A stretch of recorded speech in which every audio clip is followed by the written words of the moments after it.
Hello, bienvenue dans cette leçon sur l'histoire et l'évolution des SIG.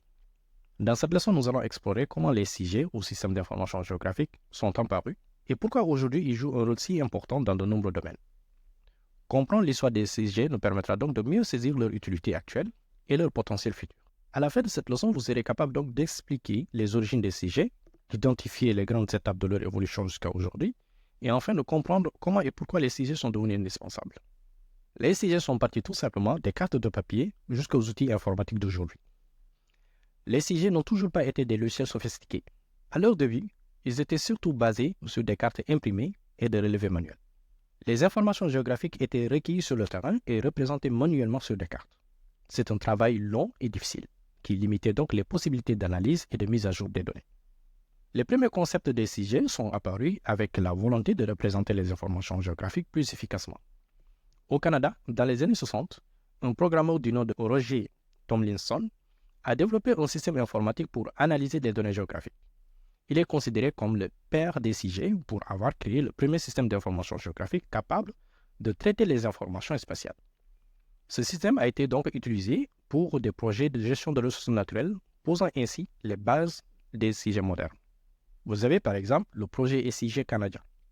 Dans ce cadre-là, Roger Tomlinson a utilisé un SIG pour cartographier les ressources naturelles canadiennes et aider à la gestion des terres. Cette innovation a inspiré d'autres pays à investir dans des systèmes de cartographie numérique pour leur proposition de ressources et d'urbanisme. Et depuis lors, l'évolution des SIG est partie donc de l'ordinateur au web. Au fil des décennies, les SIG ont connu donc des évolutions majeures grâce aux progrès technologiques, rendant les systèmes plus accessibles et puissants. Dans les années 70-80, les SIG se développent davantage dans le secteur de la gestion urbaine, de l'environnement et de la planification. Les premiers logiciels SIG commerciaux commencent donc à apparaître, mais ils restent chers et réservés aux grandes entreprises ou au gouvernement. Dans les années 90, avec l'essor d'ordinateurs personnels, les SIG se démocratisent progressivement. Des logiciels comme ArcGIS et QGIS commencent à être développés, rendant donc les SIG plus accessibles. Les données GPS, devenues populaires, sont intégrées au SIG, permettant donc d'une localisation plus précise et à temps réel. Dans les années 2000 et 2010, les SIG entrent dans l'ère du web. Des plateformes comme Google Earth permettent donc de visualiser les données géospatiales en ligne, accessibles au grand public. La cartographie devient donc interactive et les données sont mises à jour à temps réel, permettant des applications plus diversifiées. L'arrivée de Google Earth a marqué donc une étape importante. Avec Google Earth, n'importe qui pouvait donc visualiser des images satellites de la Terre, mesurer des distances et localiser des lieux d'entrée.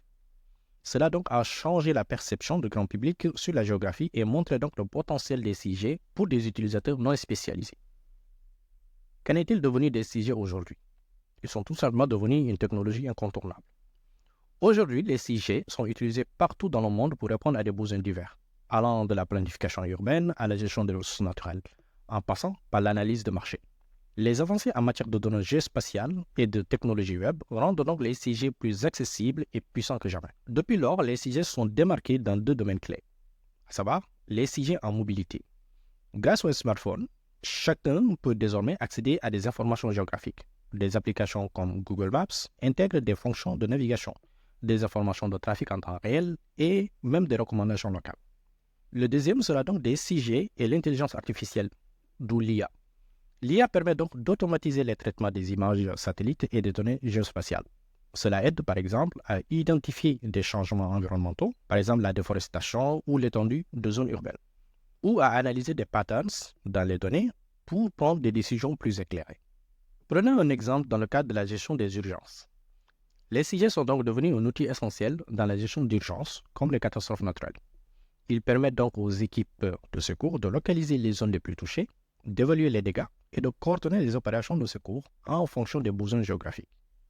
Voici donc les éléments clés à retenir de cette leçon.